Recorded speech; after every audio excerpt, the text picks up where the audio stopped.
Welcome to Take Me Out, the ultimate podcast about ballparks and the baseball experience. It's August 29th, 2025. I'm Alexandra Ellis, and I'm joining my friend Timothy Malcolm. What's up, baseball fans? Welcome. Hi, Alex. How are you? I'm wonderful. How are you, Tim? I'm doing great. We're recording this the morning after Kyle Schwarber hit 4 home runs in a baseball game. And yeah, that's good for him. Kid's going places. 21st or 22nd time in baseball history. Everybody was getting it wrong last night. Some people were saying 19th. I think that was when the season started. So maybe 21st or I think Suarez was the 19th. So this is the 21st because it happened 3 times this year. And then, the Nick Kurtz who did it against my Astros. That was lovely. I had no idea why we were still pitching to him, but yeah. I remember that one happened because I was right before the trade deadline, and I was like, "Is he available?" Because he likes to hit here. So the A's don't trade their players until they're in their 3rd year, not when they're rookies. But the Schwarber thing was crazy. I was at a back to school night with my kids last night, and I got home. I had to do some work, and I was working, and I just looked at my phone, and I saw a text message from my brother, and it said Schwarber hit 4 home runs, and I was like, what? One game you don't watch. It's just like, this is what I get. Okay. This doesn't happen in baseball. Like, it happens fewer than a perfect. Like, the chances are fewer than a perfect game. It's happened less than a perfect game. So what? How? Who? So it's fun. I think it keeps the game exciting. That's awesome. Yeah, there's always something happening in a baseball game. Always something new. But Schwarber is the 4th Philly. So the Phillies have the most 4-homer games in baseball history. Oh, okay. He's the 4th. Can you name the other 3? Alex? I was gonna tell you to do that because no, I cannot. Well, one should be One should be very easy. When we're talking about the Phillies and home runs, one should be very easy.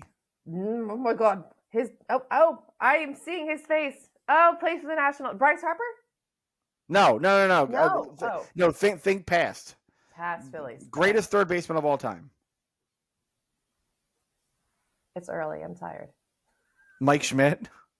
Okay, see, I wouldn't have got that either. Here's the thing. Okay. I'm not a Phillies fan. You are. It's okay. No, I understand. Mike Schmidt, and then the other 2 were Chuck Klein in the 1930s. He was one of the first great sluggers in baseball history. Wow. And before that, in 1896, I believe, Ed Delahanty. Okay. Ed Delahanty was one of the first great hitters in baseball history. He was part of – there was a Phillies team in that era where 3 outfielders all hit over like 400 for the season.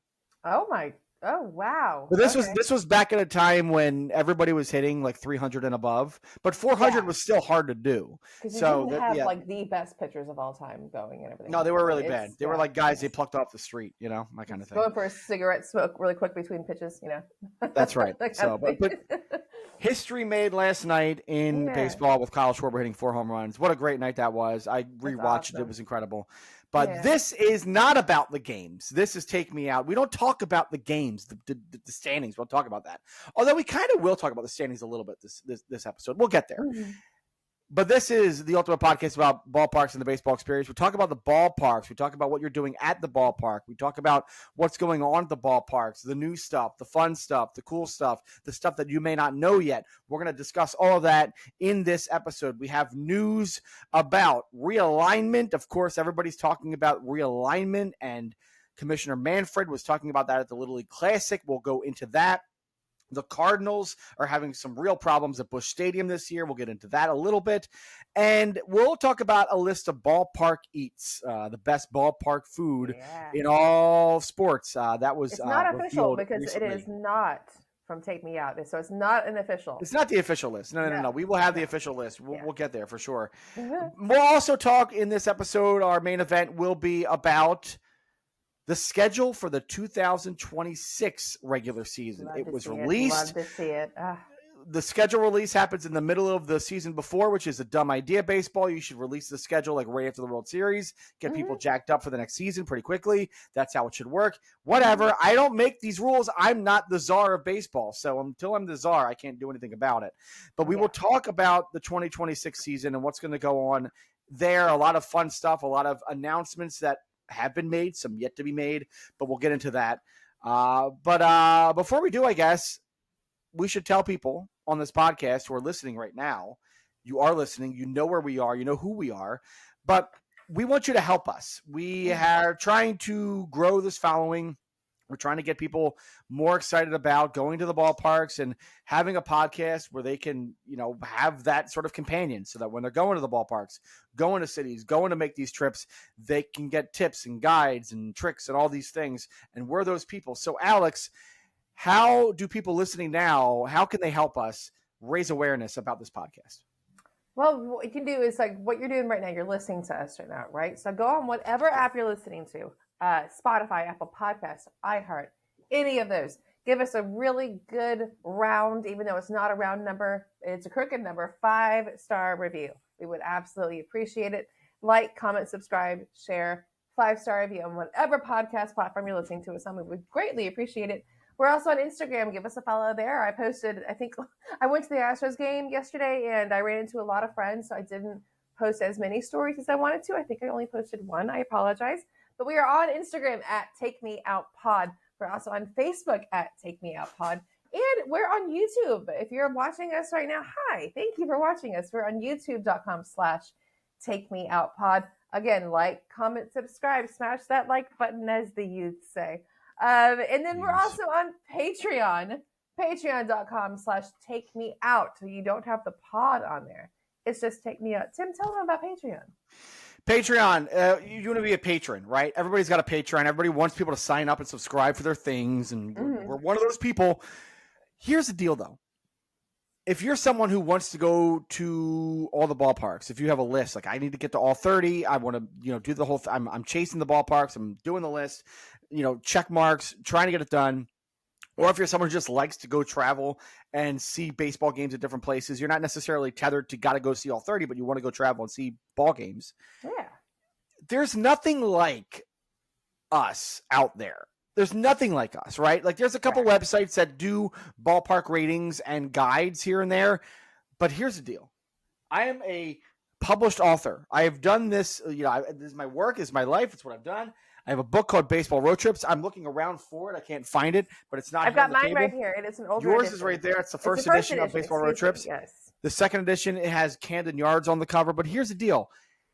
We are very unique out there because nobody else is doing it at the kind of level that we're doing it, with the guides, with the tips, with the regular weekly discussion about ballparks and what to do at the ballparks and what's going on at the ballparks and how it will impact and affect you as somebody who wants to go, a customer, a guest, someone who is, spending a lot of money to go take these trips. We're doing this on a weekly basis. So we have the regular podcast, but the Patreon is that special extra thing that's going to get you even more. What that means is we're going to do ballpark guides and reviews, city guides. Those are on the Patreon already. I've already done a ballpark review of Citizens Bank Park in Philadelphia. I've done a city guide of Philadelphia. Those are on the Patreon. So if you are a patron, you will get those immediately. Doesn't matter what tier, you will get those immediately. There's also going to be fun stuff that Alex and I will do. We're waiting till we get a patron or two before we start doing the really fun stuff. Yeah. But once we start getting some patrons, we'll do the fun stuff like rating all the food, the ballpark food, rating the ballparks, doing all those things that you really want. And those will come in time. And again, if you are a patron on whatever level, you will get those things. If you get to other levels, the higher levels, you will get even more, including signed autographed books by me. You'll get a free copy of Baseball Road Trips. You will get fun stuff that I'm going to do, creative stuff that I'm going to do, baseball cards, stuff like that. Sign up. It's not much money. We're not here to make money. We're here to support, paying for the hosting the podcast and paying for the equipment and stuff like that. That costs money. Our time costs money. And so if you can help us, support us in whatever little way you can, we would greatly appreciate it. That's why we're doing it. And also to help you and to give you more stuff. And so there are two levels. The first level is the Loge level. That is at $3 a month. That's the easy entry level kind of thing. The upper level of the ballpark is the Loge. That's the far away. So you will get on the Loge level, $3 a month, and there you go. You'll get automatically the ballpark guides, the tips, the special episodes. If you want more than that, the signed autograph books, the creative stuff that we're going to do, the baseball cards, all that fun stuff, that's $5 a month, and that is the field level. You're down a little bit lower in the ballpark. If we get more patrons, we might start new tiers, but right now we're starting with those two, the Loge level at $3 a month and the field level at $5 a month. Sign up at /take me out. That's it. That's it. Okay. Are we ready to get into the news of the week around the parks? Let's do it. We're going to start with the top man himself. Commissioner Manfred talks baseball expansion and realignment. All right. Okay. So let's get into it. Yes. This was the big talking point of the last couple weeks. Like 2 weeks ago, it happened. So Rob Manfred was at the Little League Classic earlier in August. He said that he hopes to expand Major League Baseball to 32 teams. This has been in the works for a while. We've been talking about it for a while. There are numerous cities who might be sort of top list to be part of an expansion. We're talking about Nashville, Tennessee, talking about maybe Montreal, Quebec, Canada, which I would love to see again. Portland, Oregon is a big one. Salt Lake City, Utah has been talked about a lot lately. Austin, Texas, San Antonio, Texas are kind of on the fringes, but I've heard those names. Nevertheless, expansion is something that seems like it will happen in Major League Baseball over the next decade at some point. Manfred wants it to start happening by the time he's out of here, which is in 2029. His term is up then, and he said he will retire then. He wants the gears to be turning by that point. He wants to have like agreements in place that they will expand to at least 32 teams, and those cities are working to get those ballparks going and the teams set and all of that. Of course, if we're going to expand to 32 teams, that introduces the possibility of changing some things around otherwise in baseball. And so Manfred said he could even realign the teams, and he was even talking at the Little League Classic, and he did this on ESPN on Sunday Night Baseball during the game, about realigning the league geographically so that teams didn't have to travel as much and they wouldn't have to spend as much money and time and energy going place to place, and they would play more often in regions where there were teams around them and things like that. So there were a couple, Facebook, you see all the memes, you see all the different photos, you see people trying their hand at a realignment. The Athletic did a thing, New York Times, other outlets did their own, like what realignment could look like, in the future.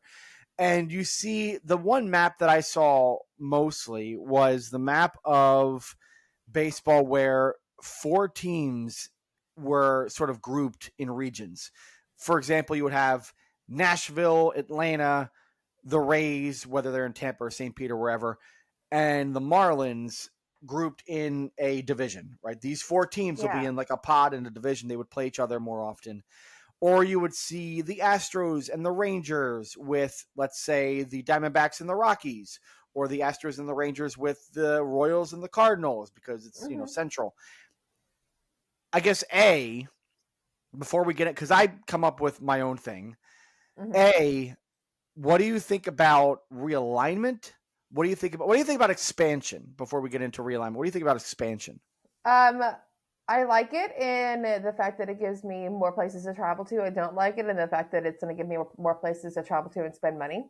But it also gives people more baseball, people who live in regions of the country that don't really have, who are just like, okay, we'll be fans of this team that's 500 miles away, as opposed to a team that's like, let's go to a game tonight, or maybe an hour drive, maybe a 20-minute drive, who knows? I think more people should have access to baseball. It is, it's America's pastime for a reason. I love it. And then it's talking about the realignment part of it, where it just, what has always made sense is to have the rivalries and the ones that like are in the division to be as close as geographically as close together as possible. I remember when the Astros joined the American League, and it was like, oh, they're gonna be in the AL West, and I'm like, really? Like we're nowhere west at all. Dallas is more west than we are. So I just thought it was strange. It didn't make any sense. It still doesn't make any sense to me, but I do think it'd be kind of cool. It would. You'll probably see teams play each other who haven't played each other historically as much. I think it's great. It kind of keeps the sport more exciting, more spicy. I'll be honest. I'm not excited about expansion. The reason I'm not excited. So I listen to a lot of different podcasts, and one podcast that I was listening to recently, one of the hosts was talking about and said, there's not enough talent to really make expansion a good idea. And I actually agree with that. I think the talent pool in baseball has been diluted in the last several years. And I think part of that is because it's much more expensive these days to actually get into baseball, to play at a high level. You have to start playing when you're super young, and then you get fed into these, feeder travel leagues and AAU and all that stuff, juniors and all that. And it basically, like, the people who have the money are the ones who can really have that pipeline. They've done the RBI leagues and things like that, but they're not robust enough to really sort of generate a lot of talent out of that. Ultimately, baseball just doesn't have that easy, ready-made pipeline. And baseball's not done a good enough job of creating pipelines for American kids and for kids across the world even.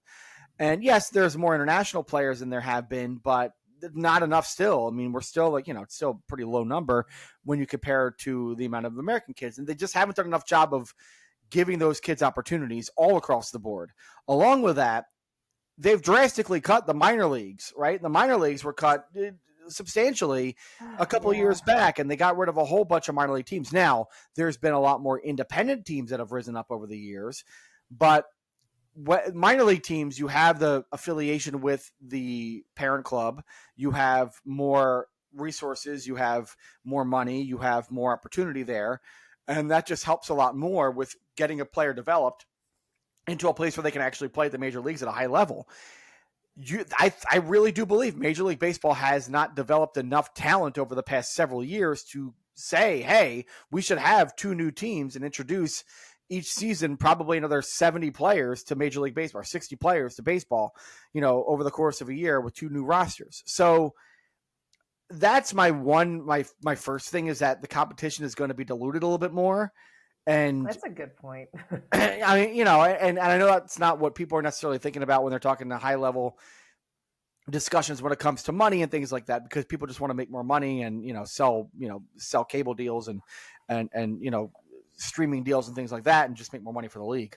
But if the competition is poor, people might not tune in as much, and you'll start to lose audience. A.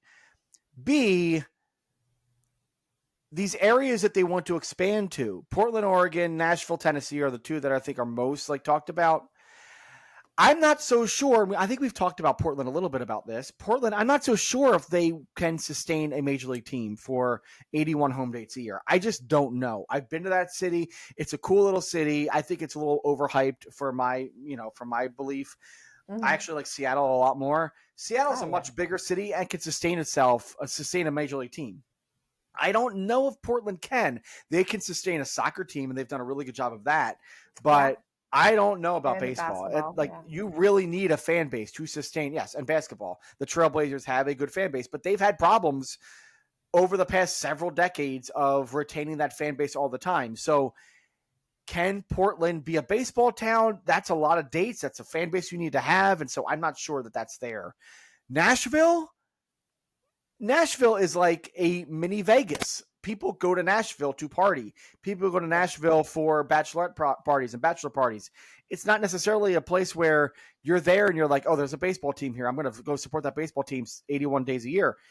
It's not the same. And so I am very, very hesitant to say that Nashville can really support a baseball team. Charlotte's another city that's been talked about. Maybe they can support a little bit more than those towns that I talked about. We've talked about Austin. We've talked about San Antonio. I'm not quite sure about how much they will support baseball. It's just, you're getting to a point with 32 where can you really fill a ballpark every night to at least 70% capacity? I have a hard time believing that in a lot of these cases. And a lot of the cities that already have baseball that can't fill these ballparks, we're talking Pittsburgh, Cincinnati, the Rays, the Marlins, they haven't proven that they can have a sustainable fan base all the time. Now, in the Pirates and Reds circumstances, especially, ownership is absolutely to blame for that. And they have absolutely killed the fan base in those cities. But Miami, Tampa, St. Pete, even Phoenix, Arizona, those fan bases only show up when that team is really, really good. Otherwise, they're just not there. And so why continue to expand to 32? That's my first thing. As it goes to realignment, I mean, I'm okay with realignment. I'm fine with it. I think Manfred has done enough. Well, Selig and Manfred have done enough to change the game so much that the idea of a separate National and American League, people forget. The National and the American League were like separate leagues. They were very separate entities with separate boards of like trustees and presidents, and they ran their own things differently, right? And Major League Baseball, the sort of the umbrella organization over them, basically maintained the two leagues together, and we're like, okay, we're going to like have a World Series to have the best of each league play each other. But for a long time, it was the National and the American League were very different. And obviously they had different rules and the designated hitter and things like that. What Selig and Manfred have done over the past couple decades is ensure that the National League and the American League don't really matter anymore as far as there's no differences anymore. They're just part of MLB, and MLB as an entity, as a brand, is one. So I don't really care about realigning. I don't really care about getting rid of things, that much. The rivalry part, I mean, yes, I would love to keep the same rivalries that have been there forever. At the same time, the Phillies used to be massive rivals with the Pittsburgh Pirates, and they're really not anymore. They play them twice a year, and that's about it. So, and it's not like we're pining for that rivalry. The only time we pine for the Pirates and Phillies is when they play each other in the score, and it's 0-0, and the scorebook says poop. It's the poop. Didn't they like redo that though, where it doesn't say that anymore? Yeah, they did. It's so sad. Yeah, they redid that. But that's what. But think of like the Phillies and Pirates had a long rivalry, and they were probably chief rivals for a very long time in baseball. Now they're known for the poop series. Like, it's very different now. So, like, that's the point. These rivalries, they fade away or they move on or whatever. And so I don't really have a problem with the realignment part of it. My problem is expansion. I actually think if you want to have the best possible baseball league, contract the 24 teams and then increase the minor leagues to a point where everybody can go see a minor league team at any time, because minor league is very affordable. Minor league is more accessible and more family friendly, and you should have more minor league teams and less major league teams. But that's me. Maybe I'm old school, but that's how I think. No, I can kind of get that, but that's a really good point about baseball, about expanding, because again, the talent is not all. I mean, there's just. You have such. I mean, what are the words I'm trying to look for here? It's like, you should pay the players what they're worth, especially in the minor leagues. And if you can't do that, if you can't pay the minor league players, because you're going to have to expand the minor league system as well if you expand as the major league system. And if you can't afford to pay all the minor league players what they're worth, then what's the point of doing that? So I totally get that as well. And also, like, a lot of these cities that they're looking at to expand to are smaller markets. They're not as big cities as New York, as Boston, as Houston, as Dallas. These are smaller cities that no one really thinks of as major metropolitan areas, and so they might not have all the funds. I mean, not all the citizens of the cities might not be on board to build a new stadium somewhere. Yeah, well, it depends. I mean, certainly. I mean, they've been clamoring for it in a couple of these cities, but you're right. I mean, small markets. Will they sustain? Will they support over an 81-game home season, over 6 months of regular season ball? Hard to say. It's just hard to say. Like, I would. A third team in New York, I think, would be much more profitable and much better for baseball than a team in Salt Lake City, Utah, which now has a basketball team and a hockey team. I mean, and tourism. Like, I think they have probably what they need. Like a baseball, like. I just don't know what a baseball team looks like in Salt Lake City, but maybe there's something there. Maybe there are 80,000 baseball fans in Salt Lake City that I don't know of, and they're going to go see 40 games each this year. I don't know. In 5 years, 6 years, whatever it is. Anyways, I did have a realignment idea. Like, so I've always been trying to realign baseball and like, what would it look like? So here's my quick 32 team idea. If they were to do this, the 32 team idea, I would say if the idea is to limit travel, then you should really limit travel and make it by time zones as much as possible. Keep teams within their same time zones and keep those matchups within the time zone. So instead of having every team pair off into 4 team subsections, because if you had every team pair off into 4 team subsections or pods or whatever, you would still have those divisions play other divisions a lot more, because you can't play the same team in your pod like 40 times, right? Something like that. You have to spread out more. And so you are going to have to still travel a lot more. So I would say 8-team divisions, 4 8-team divisions, or leagues, if you want to call them leagues.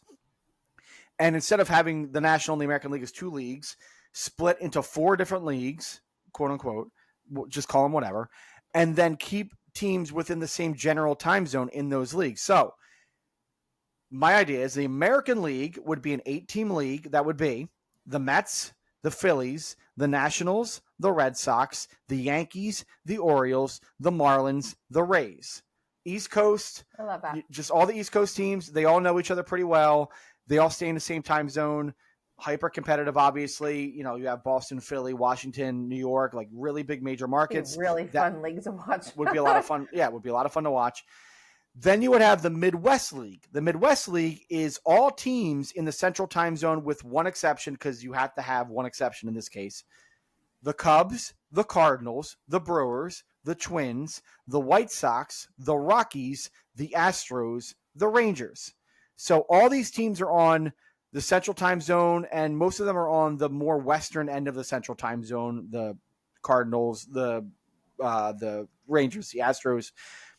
You also have the Rockies because they have to fit in somewhere, and this is where they fit in, in this case. You get to maintain the Cubs versus the Cardinals rivalry. You have the Astros and Rangers in the same division. The Cubs and the White Sox are in the same division. So there is a lot of intrigue in that division, or league, whatever you want to call it. The new National League would be the Guardians, the Tigers, the Blue Jays, the Reds, the Pirates, the Braves, the Royals, and Nashville. Now, again, you have one outlier in the Royals because they're in the Central Time Zone, but you have to have, because the math doesn't work out in that way. So the Royals move over to this league.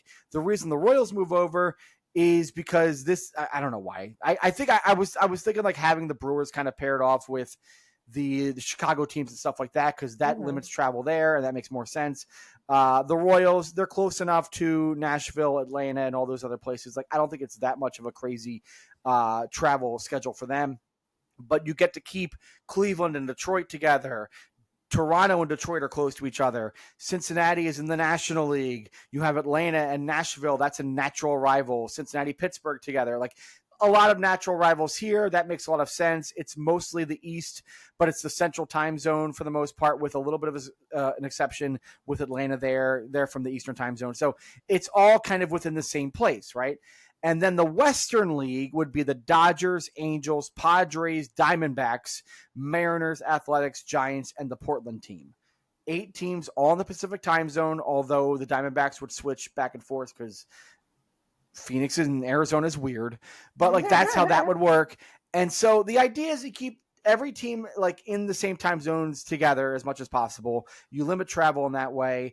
They're still gonna have to travel back and forth to these places, but it's not crazy travel. Like, you're not having the Astros travel to Seattle a couple times a year and stuff like that. Doesn't happen as often, right? And then the schedule would be, you would play the same team within your own league, your own 8-team division, 7 times or 20 times. So 7 teams, 20 times, 140 games. The other 22 games, you would play one other 8-team league. You'd play every team in that league 2 to 3 times. And that's it. One series.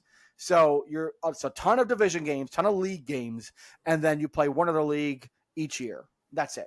And I think that, like, what you do is you maintain a lot of geographic rivalries. You maintain the divisions, or like there's a lot of fierce play. Everything comes down to the division. I think things are more competitive there. And then you have those 22 games a year where you're playing some other team and you get to travel to different places. And, there's just like a little bit of a different cachet, interleague, whatever you want to call it. And it's still like different, but you're not playing every single team in baseball, which they do now, which is, I think, is crazy. Right.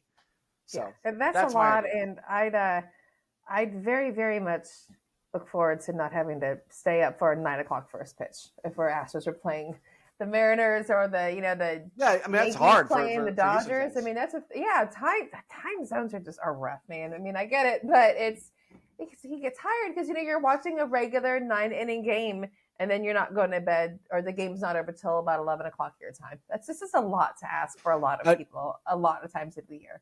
And people are like, well, it should have been the way it used to be with the two divisions in the leagues, and back in the 60s, 70s, 80s, it was perfect.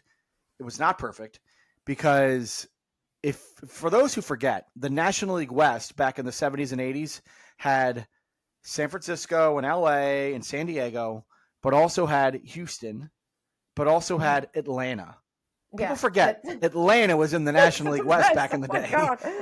Imagine that travel schedule. So, it's just nothing's ever perfect. And so no one realignment idea is ever going to be perfect. But my idea, at least, you keep teams relatively within the same time zone. You increase the division games, you increase that excitement, and then you still have that little bit of carrot of interleague and, different stuff. So there you go. Realignment. That's it. That's a long conversation. There we go. All right. Up next, Cardinals fans don't show up for game against Pirates. Yeah, we can just talk about this really quick. But last Monday, which was August 25th, the Cardinals played the Pirates at Busch. They had an attendance of 17,675. It was the first time ever at new Busch Stadium, Busch 3, since it opened in 2006, that they've had an attendance for a single game under 20,000 tickets sold. Tickets sold, not people who showed up. Tickets sold. So that's from the jump. 17,675. The Cardinals are not terrible.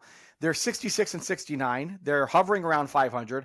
They are 17 games back of the Brewers in the National League Central. That ship has sailed, but they're only 6.5 back of the wild card, which may seem daunting, but stranger things have happened. There's still another month to play in baseball. Who knows what can happen? I guess all this to say, I love the articles that have come off of this because everybody has written about, everybody from St. Louis papers and outlets to national, MLB's written about it, Sporting News, CBS, whoever else, how terrible this is, that Cardinals fans are not showing up. And this is, the best fans in baseball are revolting against their team. Okay. 17,675 is not, it's bad, but it's not. There have been crowds in Miami that have been 9,000 and things, right? Yeah. The Cardinals are not really bad. They are in a state of quote unquote rebuild, and they've been sort of outright they've talked about that in the last couple of years, that they are trying to rebuild and reposition themselves.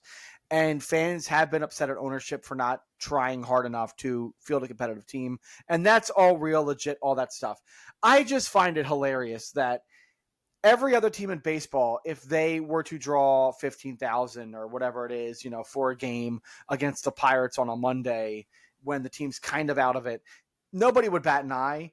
But because it's happening at Busch Stadium with the Cardinals, it's like, oh my God, the Cardinals, the best fans. Well, come on, guys. Come on. Just give them a second. It is sad though, because even if your team is not doing great, it's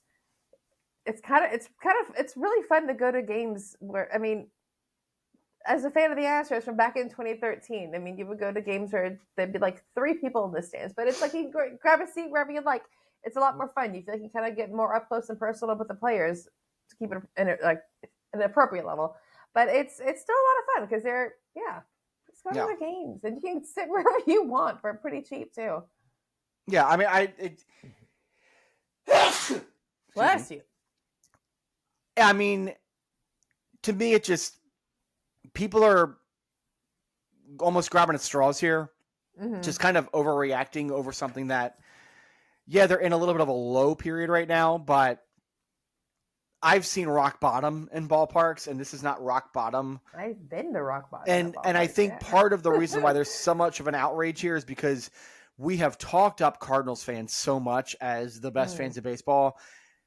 I will tell you, I don't know if they're the best fans of baseball. They're really good fans. I have no problem with Cardinal fans. Is that challenge to Cardinals fans? No, well, no. My issue is just the incessant Cardinals fans are the gold standard. I don't necessarily believe that. I think people overhype some fan bases and underhype others and things like that. And so we need to calm down a little bit and let the Cardinals have their poor period and let fans be upset and not have to go crazy about drawing a little bit under 20. Yes, the first time under 20,000 ever Busch is notable for sure. But let's just calm down. They haven't been. Could be other extenuating circumstances. it's starting to cost a little more money right now. That could make people need to stay home. And it's a Monday night. School had started for a week in St. Louis. They're playing the Pirates. Like, it's not going to be unless they are in contention, it's not going to be much of a crowd. So whatever. Anyways, let's move on. I get that. All right, moving on. Oracle Park is the top sports venue in the U.S. for food. Yelp, which does tons of lists every year. Yelp is, of course, the food review website where you go to a restaurant and you give them up to 5 stars and da-da-da-da-da. Yelp does all these lists. Each week they do a new one, like best barbecue spots in America and best coffee shops in America and all that kind of stuff. So their latest list recently, a couple weeks ago, was the top 50 stadium eats of 2025, where they basically, this is a Yelp takes ratings from ballparks and from users, and then they take their own sort of algorithms and put them together, and they come up with a list. And this is they took all the North American sports venues and they rated them by how good their food is, whether it's elevating common ballpark food to having chef-driven stuff, all that kind of stuff. And they put them together and they come up with a score and they rate the ballparks and all the venues, stadiums, football stadiums, all that stuff into one list. So the list was released a couple weeks ago, and the top 10, 8 of the top 10 are major league ballparks. There's, I think, 2 football stadiums in the top 10. I want to say that's like Indianapolis and like Lambeau Field or something like that. But the 8 ballparks that are in the top 10, here we go. First place is Oracle Park in San Francisco. Second place is PNC Park in Pittsburgh. Third place is Oriole Park at Camden Yards in Baltimore. Fifth place is Fenway Park in Boston. Sixth is Target Field in Minneapolis. Seventh place is Busch Stadium in St. Louis. Ninth place is Petco Park in San Diego. 10th place is Citizens Bank Park in Philadelphia. 8 of the top 10. Of the top 50, I want to say like 21 of the ballparks, or 21 of the top 50 are major league ballparks. Mm-hmm. So dominated. Yeah. Baseball dominated the list. Do you agree with Oracle Park being number 1? And do you agree primarily with this top 10? I cannot give a full educated opinion on Oracle Park because that is one of the few parks I have not been to. So, but from what I've been told, yes, that Oracle Park should be number 1. What was it? It's the garlic fries that are such a big deal there. Yeah, I had the garlic fries in T-Mobile Park. Those were not awful. We put them in the Wall of Fame. The Oracle Park Gilroy garlic fries are in our Wall of Fame. The I Take think Me so. Out on our Patreon, my friends. Yes. Well, then it's not. That's not on our Patreon. That is a regular episode that we did recently. Listen to that. That's a tease of what more you can get on Patreon. But yeah, I think that's a great list. And hey, St. Louis fans, you've got great food at your ballpark. You should go check that out. That one, I'm not trying to take the piss out of St. Louis today. I'm really not. I've been to Busch Stadium a couple times now. I don't agree with that. I don't think they have top 10 ballpark food. I think they are at best in the middle of that conversation. I have not seen and had enough great food at Busch Stadium. They do good common food, yes, but they don't have enough featured outrageous spotlight items for me to feel like, oh yeah, there's enough, and the variety is not strong enough there. They just don't. I like Oracle Park. I could see them being number 1. I don't know if they're the top food place in baseball, but they are up there. PNC, I could see that. Oriole Park, I could probably see that, although I think they've they need to refresh a lot of things at that ballpark, and food is one of those things. Fenway, yeah, I don't know. Maybe the Fenway Franks are very popular, but outside of that, like, it's a little bit slim pickings at times, although they've introduced more New England stuff at the ballpark than they've had in the past, like lobster rolls and things like that. Target Field, yes, they have a good food scene there for sure. Busch, like I said, I don't think that belongs in the top 10 of a major league list, let alone a sports list across North America. Petco, yes, I think Petco is a top 3 ballpark for food. CBP, Citizens Bank Park, I think it's up there. I don't know if it's a top 3 or 5, but it's probably top 10 worthy for sure. If I were to make a top 5, I would probably entertain. I'm not going to say this is my list. I would entertain Petco. I would entertain Oracle. I would entertain Target. I would entertain, this wasn't on the list, T-Mobile. They weren't in the top 10. Yes. Seattle. I would entertain Citi Field in New York. I would probably entertain Underrated, but probably not a top 5 or 10 is Miami Lone Depot. I like them a lot. But yeah, the list was like, there are some things I didn't agree with here. But overall, like Oracle, PNC, Oriole, I mean, these are all like really good ballparks to begin with. So maybe part of that is cloud of judgment. People love the ballpark, so they will just like give a good score to the food, and so that kind of influences. I'm not sure. All of the ballparks that are listed in the top 10 are considered really good ballparks for a lot of people, so I get it. So yeah, that's my take. I don't know if it's an accurate list. I don't think it is, but I could see where some of these kind of make sense. Yeah. I can't wait to get to Oracle Park one of these days. That's the only park on that list I've not been to. So. Oh man. Yeah. Big time. Yeah. Great park. One of these days soon.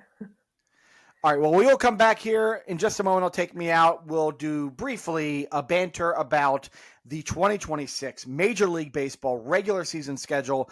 It was released. Some important things to know before we get into it, before we get into the season at least. There are some things you should know. So come back. We will talk about that in just a moment. I'll take me out. Welcome back to Take Me Out. Tim here. Alex there. Hi. I'm really dry today, so I apologize if I've been dry. My speaking has been a little gravelly. Not quite sure why. Just his voice. We're drinking water. We're drinking water here, but a little dry. Okay. This past week, big event in Major League Baseball. I wish they did this when the season ended so that you can get hyped for the new season. Mm-hmm. I know that you got to make travel plans and all that, but there's still plenty of time. Anyways, the 2026 Major League Baseball regular season schedule has been unveiled.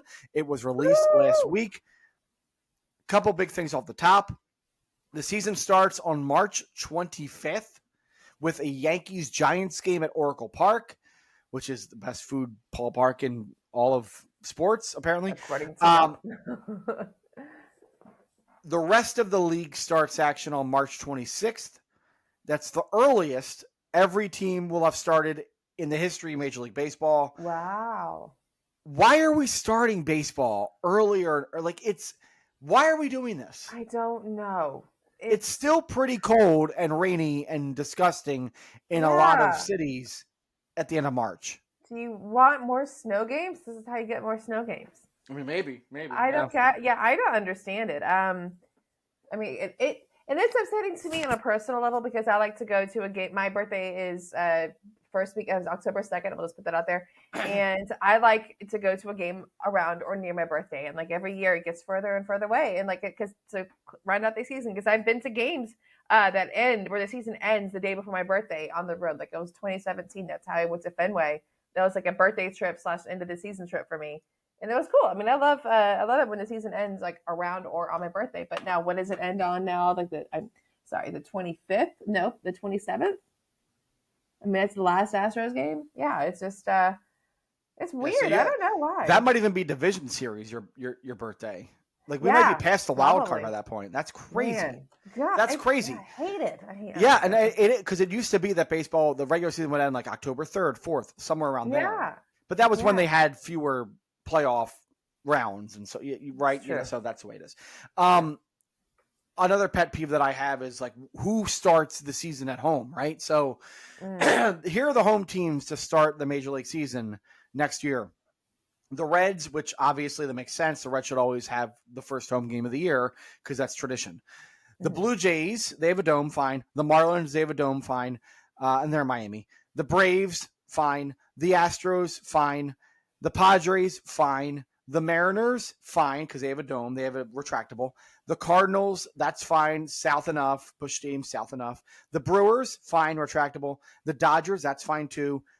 But here are also the teams that have home games to start the season in March.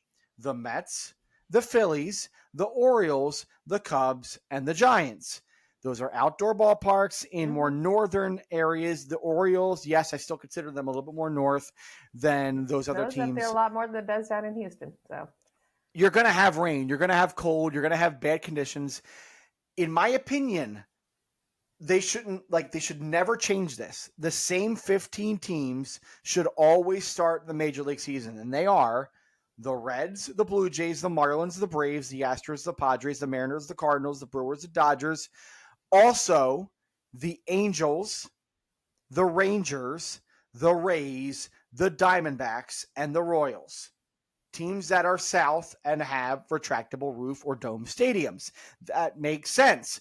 You should start the season with those teams, let them play a week of baseball in their ballparks, and then you let the other teams start the season in the first week of April or whatever, so that there's a better chance of better weather.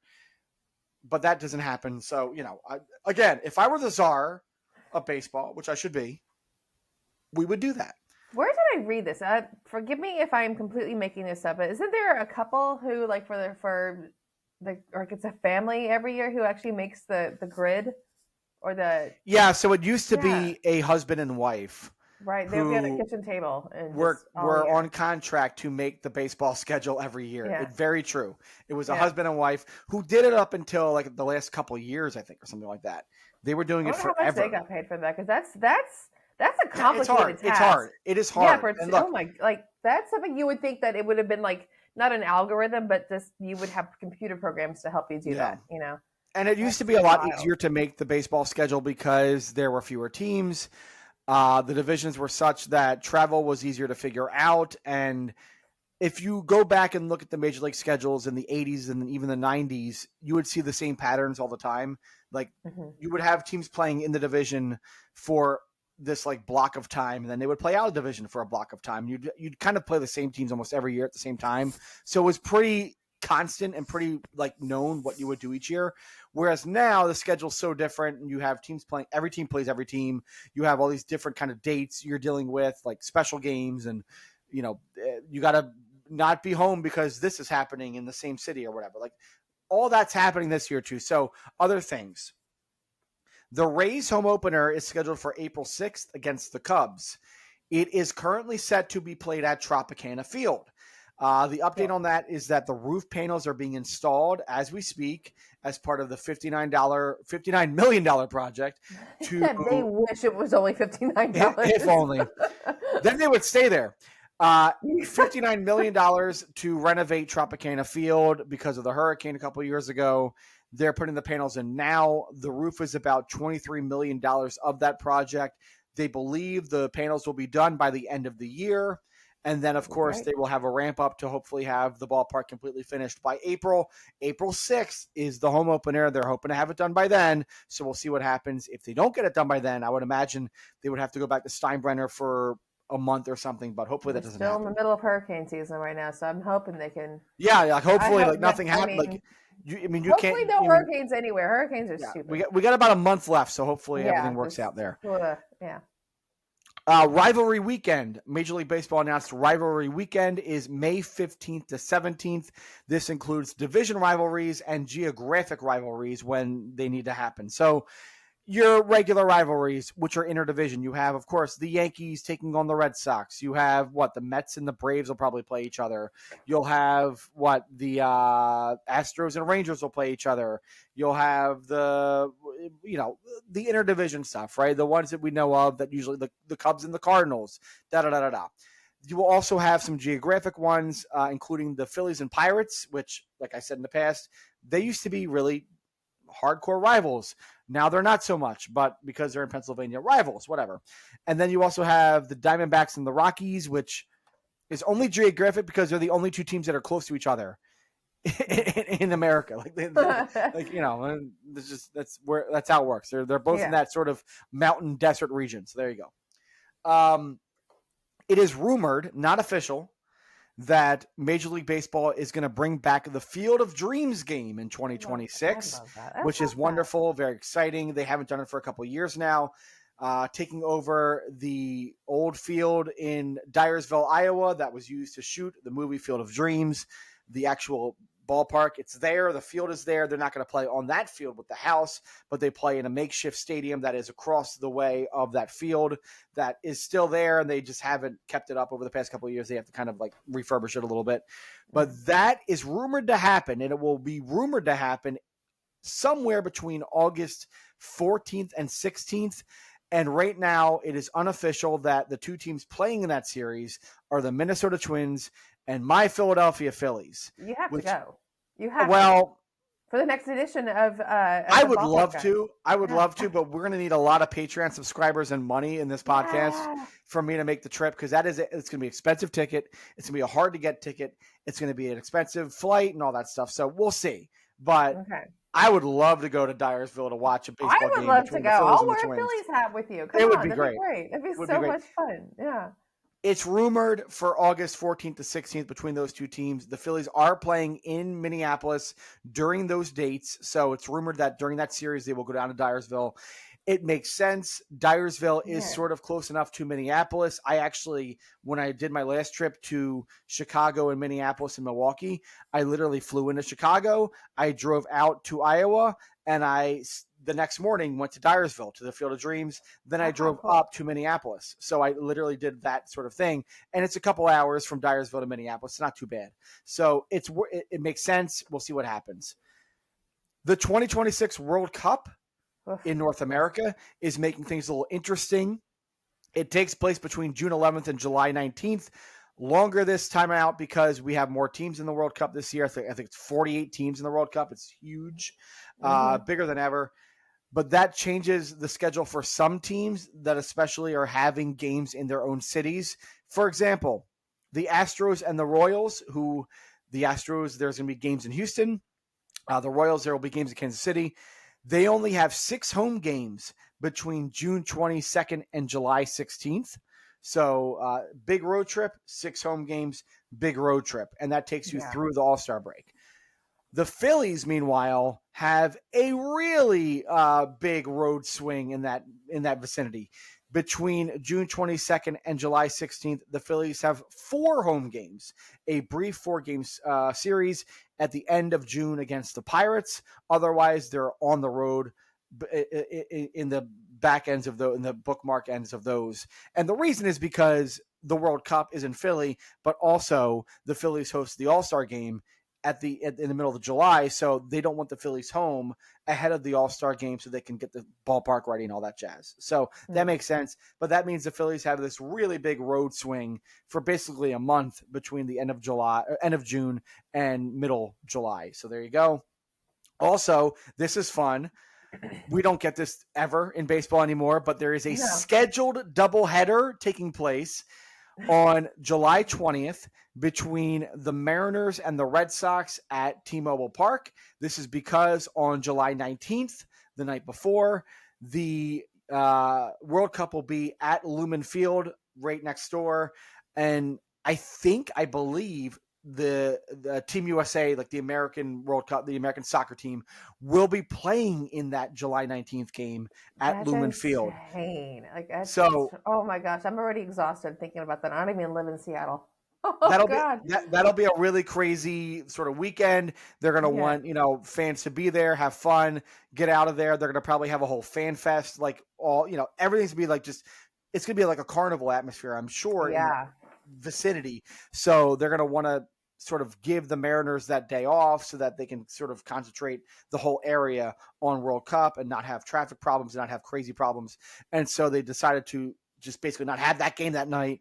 And the next day you have a doubleheader between the Red Sox and Mariners, which is awesome. And I'm sure there are baseball fans who are like, I am going to Seattle that weekend for the World Cup. And then the 2 Mariners games the next day. That'll be tremendous. So that'd be fun. That would be fun. I would love to take that too. Yeah. I mean, the friend and I were talking about possibly looking at World Cup tickets, but it's just like, they're going to start around $300 for nosebleeds. And I'm nervous about what that's going to do for traffic in Houston too. Just as great as it is to have it here, it's like, that's going to be so much.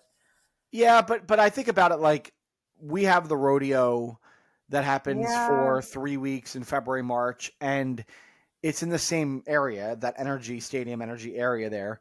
And it's the same amount of people every night that does that. And so you do get some traffic pileups and stuff like that on the loop en route to the energy area, which is down the south end of Houston where the Astrodome still is. So I don't think it'll be a big deal with the World Cup because you'll just have that spread out over 5 or 6 dates, whatever that is, however many times they're playing at Energy. I think it's like 6. So I don't think it'll be too bad, but it'll be kind of crazy, but and money. It'll be expensive to go. I would love to go to a game. I hope I can go to a match. We'll see, but we'll just see when we get there. There'll be a lottery, I think. Whatever, we'll see what happens. But that's true. Also, between September 11th and 13th, the Mets will play the Yankees at Yankee Stadium in a 3-game series, marking the 25-year anniversary of 9/11. So that'll be a very important series. All eyes will be on it. I'm sure baseball will kind of play that up a lot. 25-year anniversary of 9/11 is a big deal, so it'll be, very focused on that, I'm sure. And then the Athletics, this is interesting.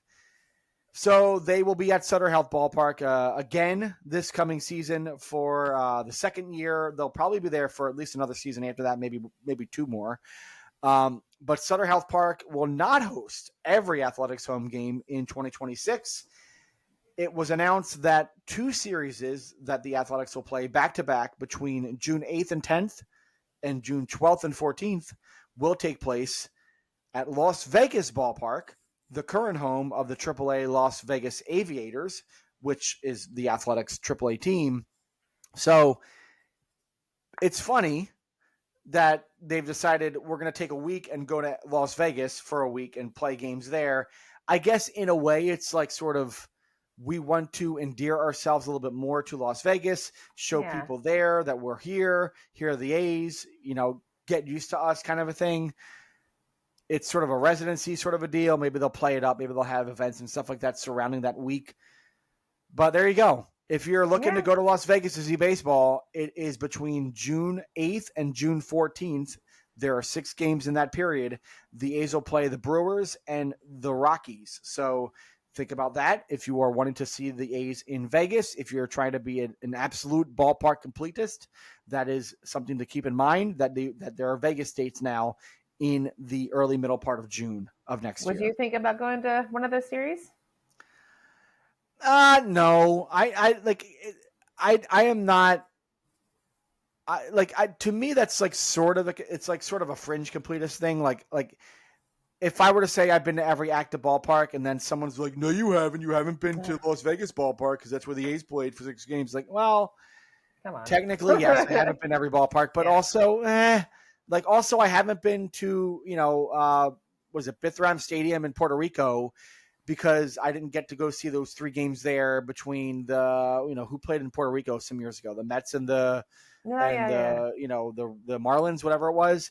Or I didn't go to Mexico City last year, so I didn't get to see a game. I haven't been to the Tokyo Dome, so no, I'm not a ballpark completist. Sorry, I haven't been to a place where they played 6 home games. I don't know. I will wait until they officially their home is in Vegas at that ballpark, and then I'll go see them there.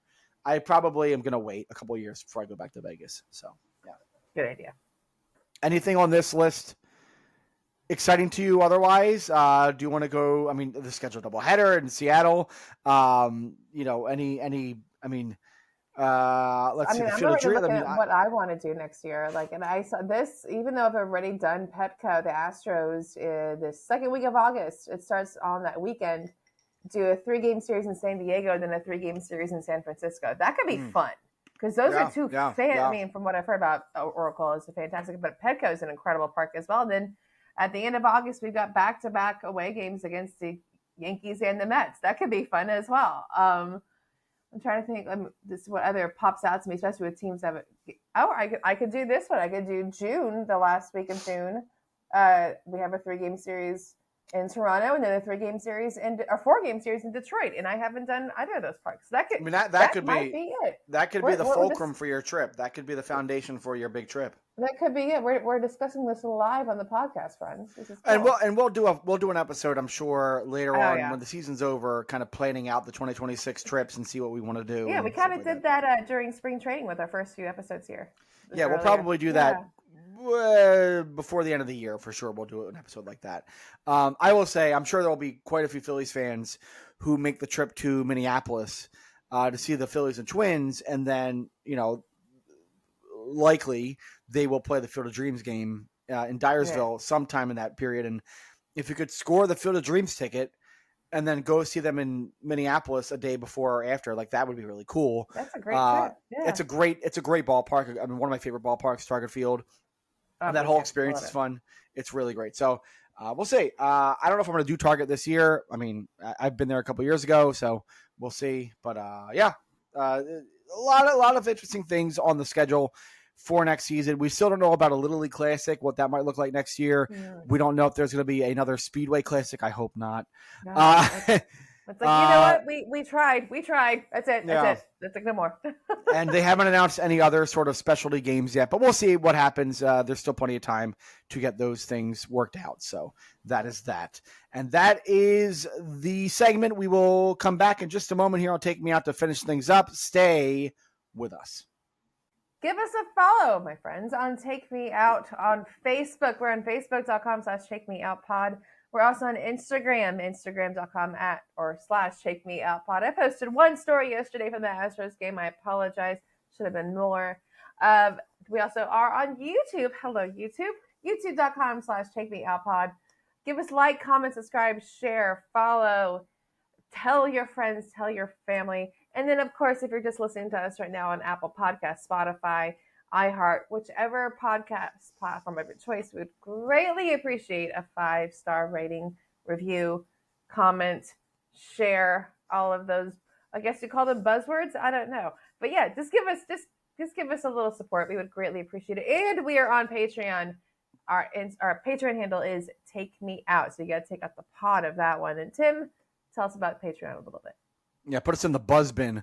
Patreon.com/TakeMeOut. Again, we have 2 tiers. The Loge level is $3 a month. The field level is $5 a month. You will get special episodes of Take Me Out, our ballpark reviews, our city guides, other special fun things that we're going to be doing as we go forward. That is in any of those tiers, $3 a month or $5 a month. But then if you're in the $5 a month field tier, you will also get some special swag and fun stuff, signed autograph books and baseball road trips. You will get baseball cards, and I will probably paint you a ballpark, a lot of fun stuff. Like it's a grab bag. It's really cool. It'll be collector stuff, I'm sure, because I'm very excited. Very famous, very famous. I don't know what I'm saying. I don't know what I'm getting at right now. But go to patreon.com/TakeMeOut and sign up at some level, some tier, and help us support us and help us grow. We really appreciate it. Thank you so much. Absolutely. All right, back here, Take Me Out, final segment. So we talked about with the whole expansion realignment discussion that baseball is looking to expand. Nashville's on the list. Salt Lake City might be on the list. Portland is out there. Montreal's been talked about. Charlotte, North Carolina has been talked about. Austin has been talked about. San Antonio has been talked about. Forget all those. Let's have a wild card. Okay. Which city in North America, wild card city, not one not one that's been talked about, not one that's like even top of mind. Which city would you want to see baseball expand to if they had to expand to at least 2 more teams? I think it would be kind of fun. This might be on the same line with Vegas and Nashville. Why not New Orleans? Okay. Yeah. That gives Houston another somewhat natural geographic rival, not just the Rangers. This is more of like a personal, selfish kind of ask, but I think New Orleans. You just want to go to New Orleans more often. I do. I mean, come on. I haven't been there. I'm not going to lie. The only time I've been to New Orleans was in 7th grade in a show choir field trip. So I have not been to New Orleans. Well, so it's a long time ago. Hot thing right here. I've never been to New Orleans. Oh, okay. Never. Okay. And people, I tell people this, they're like, what? You? Yeah. You're the person who loves to eat and drink? Like that is your life? You haven't been to New Orleans?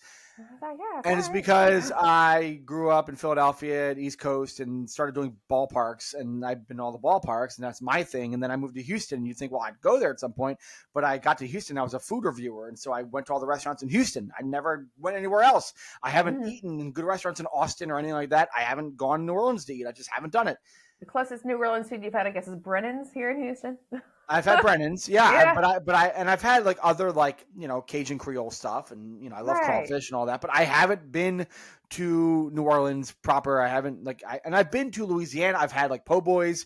I've been to like parts of Louisiana for things, but I have never been to New Orleans, period. So maybe that'll change soon. But tailgating before a New Orleans baseball game and just doing all it is a giant crawfish boil. That's all. I mean, I would be insane, but my feeling about New Orleans, and I think it's a cool, fun experiment. But New Orleans is a city that, like Las Vegas, like Nashville, really thrives on tourism and people who are there for experiences. And I think that's why the Saints are such a good fit for that city, because there's only 8 to 9 home games a year.